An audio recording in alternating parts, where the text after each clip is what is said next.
söz gəlir. Bugün demək mənim əzizlərim saat 2-dən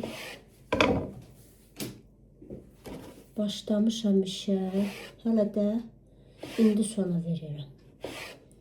İndi hal-hazırda da nə verirəm? Qəşəng sizə ərişdə kəsirəm. Ərişdiyi də nə üçün kəsirəm?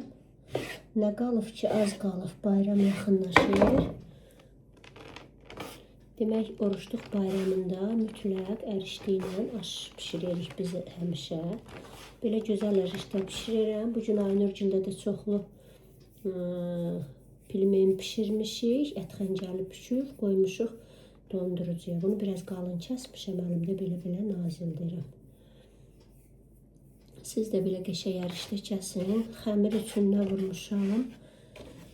Demək, 1 kilo una, 2 yumurta, duz, su.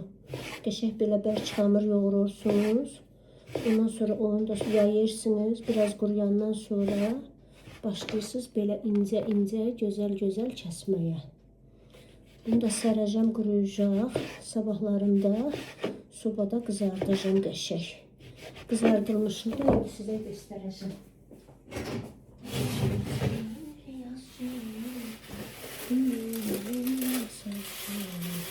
Görün nə gözəl olur. Bundan da qəşəng aş dəmləyirəm.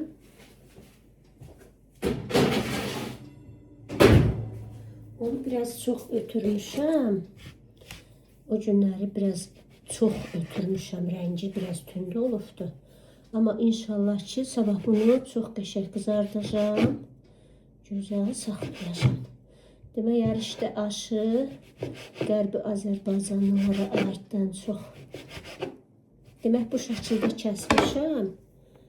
Buzluğa da qoymuşam qızlar. Çiğ şəkildə nə vaxt istəyirsiniz ərişdəlik şorba pişirmək üçün çıxartdınız. Buzluqdan atdınız toyuqlu qəşəng bulyonda, toyuq suyu bulyonunda. Bu ərişdiylə qəşəng yemək olur. Uşaqlar xoşlayırlar. Mən də elə eləmişəm. Buzluğa bu şəkildə qoymuşam. Qurutmamış, eləməmiş. Görün nə gözəl tel-tel olur. Bax belə. Bundan da bərəkət olur bugün xəmirimiz. Demək olsun ki, bərəkətinə çatdıq. İnşallah sabah yenə sizinlə Aymı xanım yenə görüşəcək. Niyə? Bugün pişirdiyim kətənin reseptini hamı soruşubdu. Sabah gözəl onu sizə təzdən pişirib, çəkiliş edib paylaşacağım.